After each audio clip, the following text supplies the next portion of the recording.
¿Qué tal? Me da mucho gusto que sigamos en este día lunes 23 de febrero. Continuemos con nuestra serie Siguiendo las huellas de Jesús de Nazaret. Nuestro tema de hoy no puede ser de mayor interés: la victoria en el desierto. Es nuestra meditación número 19. Yo soy Rafael Pola y nuestro texto bíblico se encuentra en Mateo 4, 1 al 11, y también haremos referencia a Deuteronomio capítulo 8, versículo 1 al 3. Todos sean muy bienvenidos.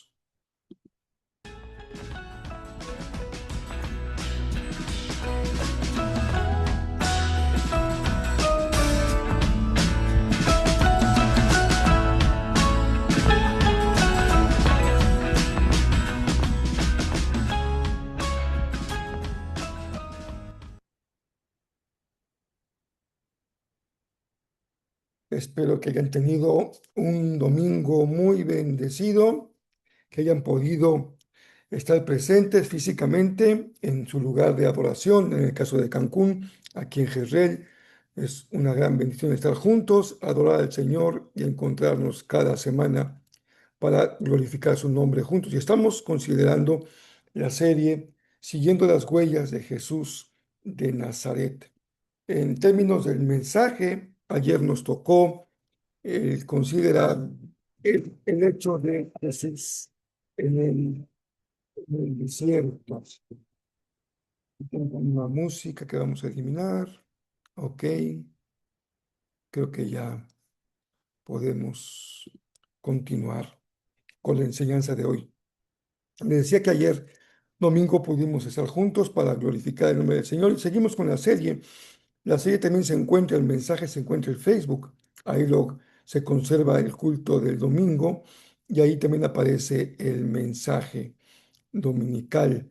Voy a tratar de subirlo también, solamente el mensaje, en el canal de YouTube de Jezreel. Si tienes interés en seguir solamente la exposición del texto sobre el bautismo de Jesús, ahí lo vas a encontrar en el canal de Jezreel. Pero hoy seguimos y estamos ya avanzando porque el texto de hoy nos lleva a la tentación, al relato de la tentación de Jesús en el desierto. Jesús no empieza en un escenario positivo de aclamación, de aplausos, de reconocimiento. Jesús empieza su ministerio. Entendamos este momento del desierto como el arranque de su ministerio, aunque también podríamos verlo todavía como esa etapa previa, como esos prerequisitos que son su bautismo y la prueba en el desierto. Algunos ya consideran que este pasaje ya marca el arranque del ministerio de Jesús. Es un escenario de prueba y sin duda que es una historia sumamente interesante que vamos a leer, si ustedes me permiten, en la versión que siempre usamos, que es la versión Nueva Traducción Viviente. Se me cerró el texto, estoy buscándolo otra vez, pero aquí ya lo tengo muy rápidamente. Mateo 4.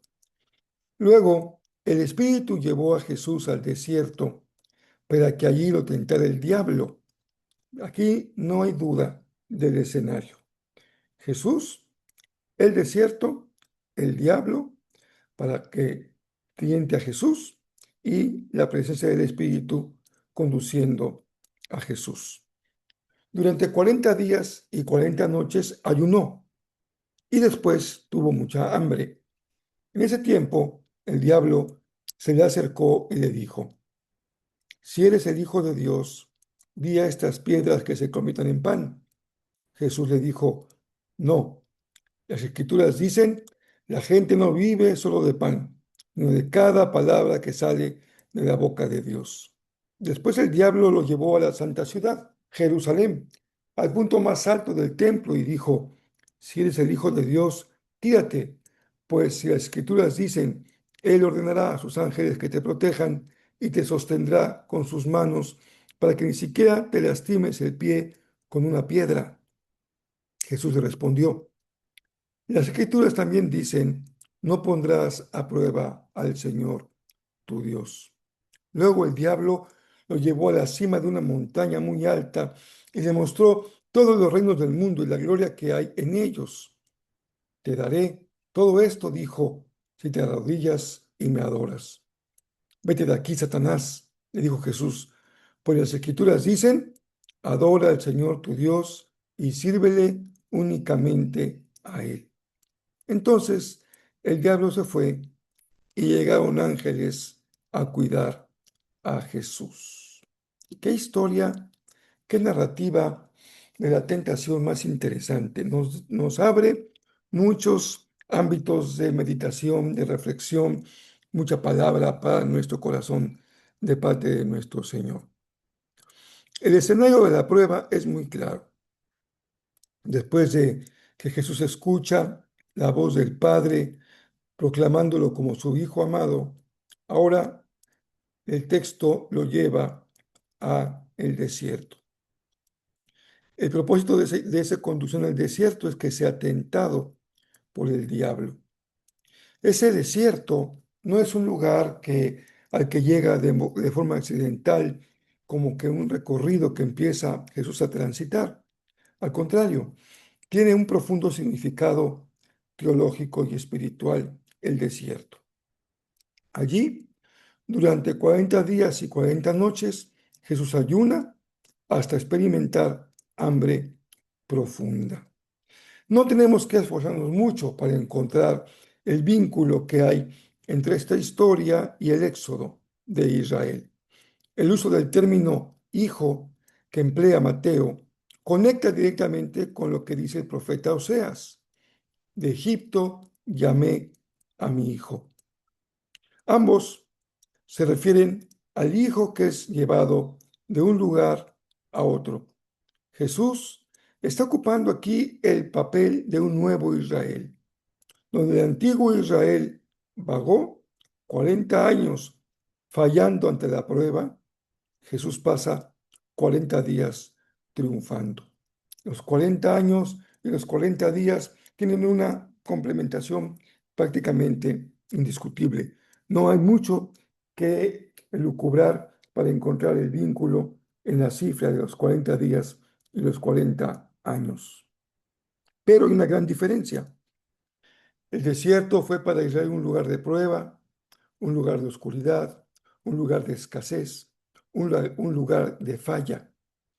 Jesús enfrenta también un escenario completamente adverso, pero en Jesús no fue determinante, sino que fue una ocasión de su victoria.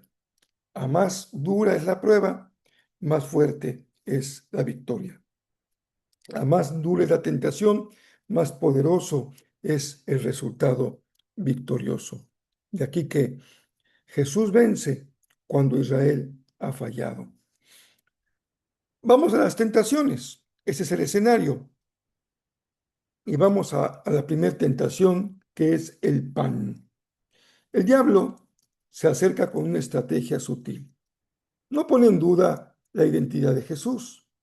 Parte de ella para sugerirle que actúe con absoluta independencia. Si eres el Hijo de Dios, dice Satanás, invitando a que Jesús use su poder mesiánico para saciar su necesidad física, convirtiendo piedras en pan. Pero aquel pecado no es que Jesús comiera, sino la manera en que Jesús usaría el poder fuera del tiempo de Dios y la voluntad del Padre. Jesús no cede al atajo que le ofrece Satanás. Y él le responde citando Deuteronomio 8:3, recordándole que, aunque el hambre es real, la dependencia de la palabra de Dios que sale de la boca de Dios es la que sostiene la verdadera vida.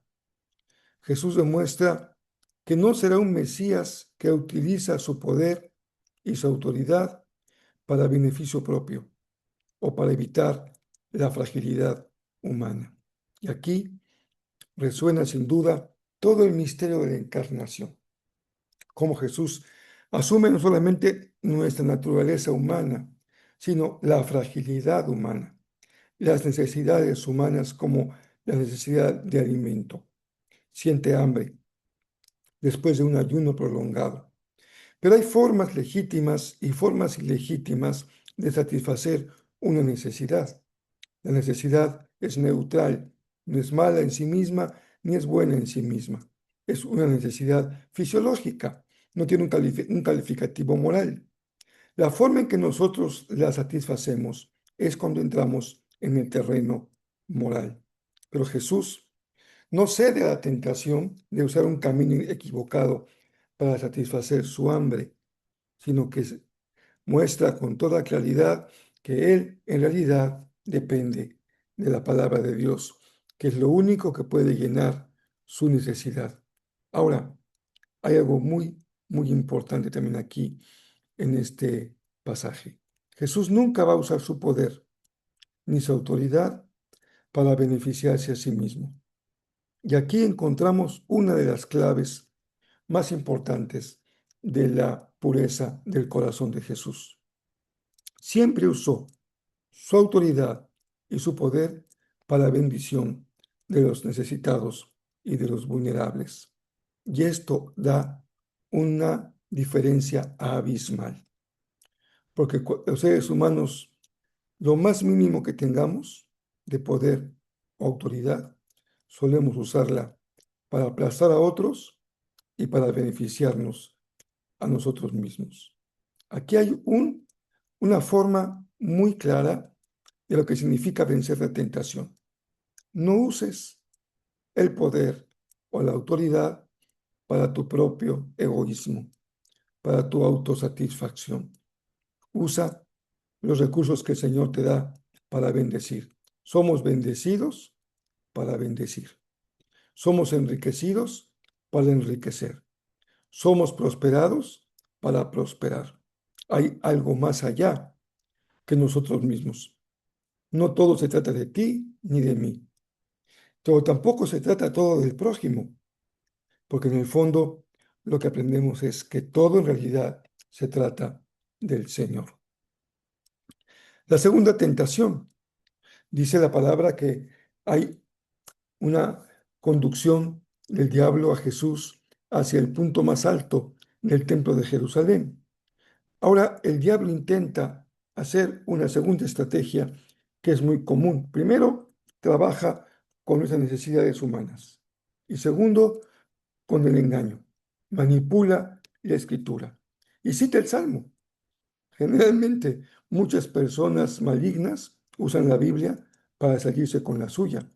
El Salmo 91 lo usa para incitar a Jesús a lanzarse al vacío, como que si el Mesías fuese un espectáculo, un show, algo digno de mostrarse como en un circo, como en una exhibición. Y dice además, Él va a ordenar a sus ángeles a que te protejan. Le susurra a la tentación. Esta es la tentación que tiene que ver con aquel triunvirato maligno del Apocalipsis, de la bestia, el falso profeta y el dragón. Siempre el mal se disfraza de piedad y de religiosidad. Aquí hay una presunción religiosa, una religión que borda la frontera de lo espectacular. Bueno, no debo exagerar mucho para que tú pienses en el cristianismo de hoy. No, no es malo usar recursos tecnológicos, luces, buen equipo de sonido, buenos escenarios, buenos teatros. La tentación está en quedarse en la forma y no ir al fondo. Satanás le propone a Jesús que sea un Mesías sensacionalista, que gane muchos seguidores mediante exhibiciones mágicas de protección divina. Bueno, ¿crees que exagero si les invito a que vean algunas páginas de YouTube, canales de YouTube, con verdaderos espectáculos religiosos?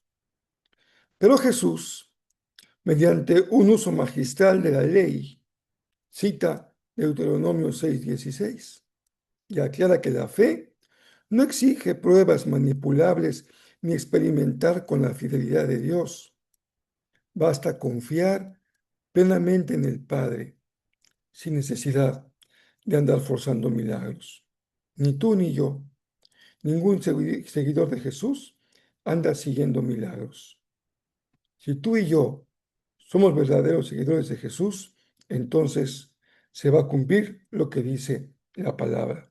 Esas señales seguirán a los que creen. Tú no sigues señales, las señales te siguen. Y estas son dos grandes señales de victoria de Jesús. No siempre una señal es algo espectacular.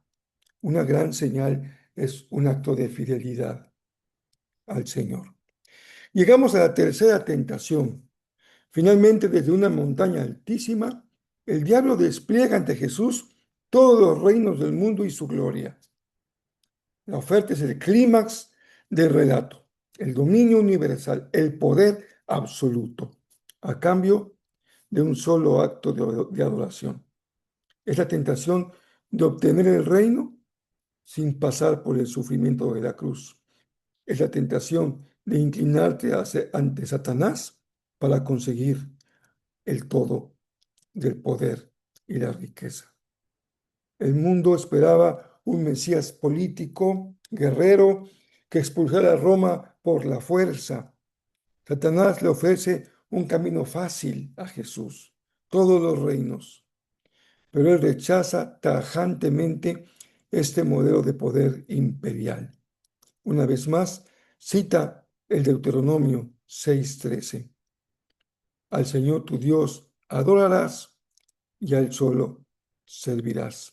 Su señorío no será de un dominio impuesto, sino de obediencia redentora, y su adoración es legítima, porque solamente adora al Padre. Ahora leamos Deuteronomio 8:3.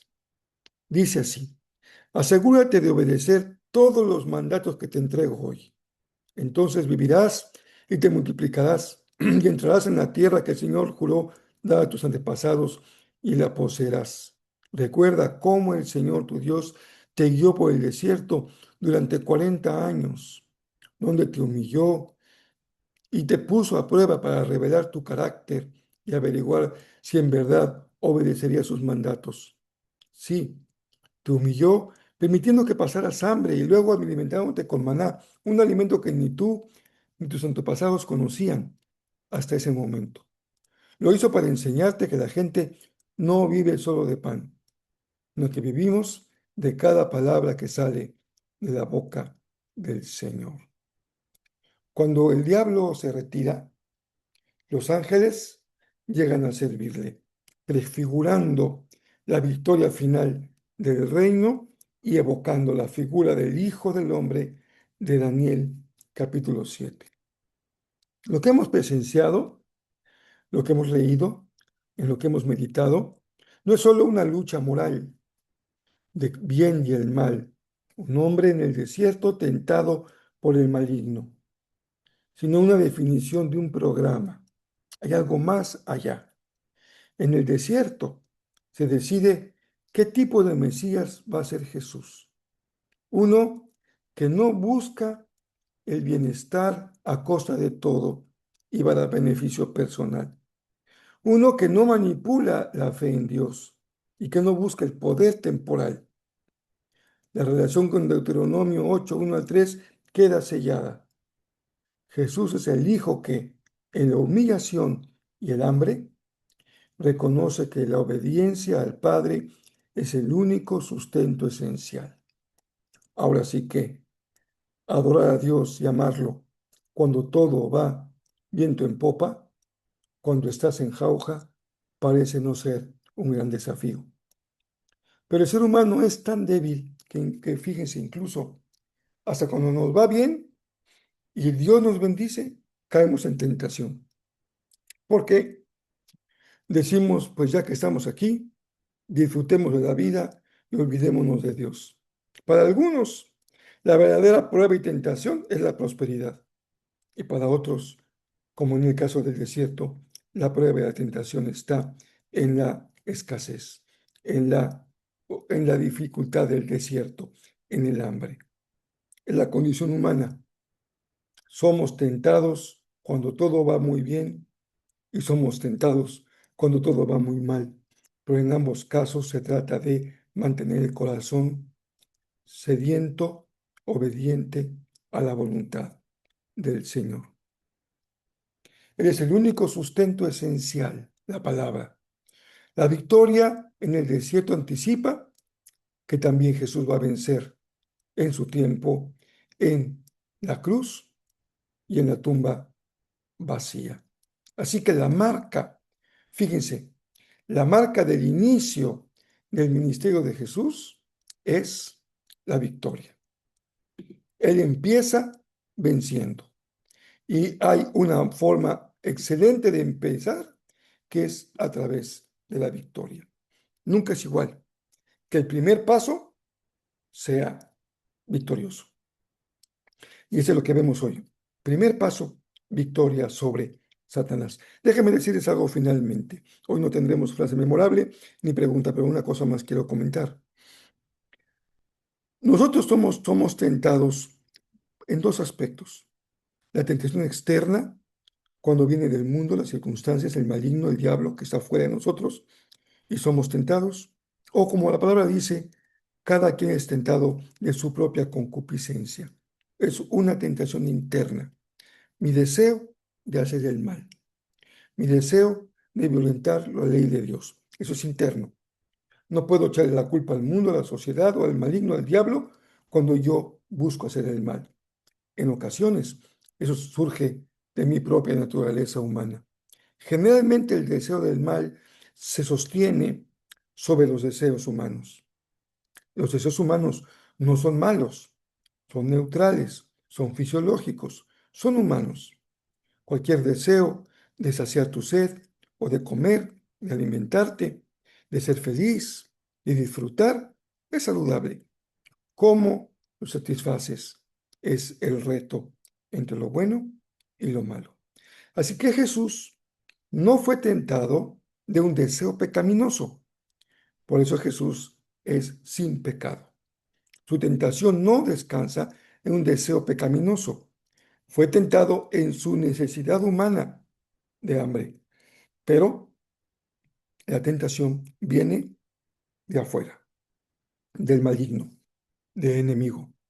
No podemos menos que notar, ya no me da tiempo de más, el paralelismo con el huerto del Edén. También el primer hombre tentado, pero el primer hombre derrotado por el mismo enemigo que es la serpiente engañadora. Y esta historia se repite hoy en tu vida y en la mía, porque también somos tentados. Pero en Cristo, recuérdalo muy bien, en Cristo somos victoriosos por medio de aquel que nos amó. Así que empieza la semana sabiendo que a victoria ha sido llamado y que el pecado no es más fuerte que tú y que el diablo no es más poderoso que tú y no te va a engañar. Tú te mantienes confiando en que la palabra de Dios es suficiente para sostenerte en la lucha espiritual. Dios les bendiga muy ricamente, que tengan una semana muy bendecida. Oremos por nuestro país. Todos estamos al tanto de lo que está pasando. Dice la palabra que oremos por la paz de la ciudad, para que en su paz tengamos paz. Oremos por las personas que pueden ser afectadas sin ser parte de la problemática social. Siempre hay víctimas colaterales. Que el Señor nos cuide, bendiga a los jóvenes, a los niños, a las mujeres, a los ancianos, a los varones. Que el Señor proteja a nuestro país, dé sabiduría a la autoridad para poder enfrentar esos retos mayúsculos y que el Señor ponga paz en nuestros corazones. No dejemos de orar por nuestro país.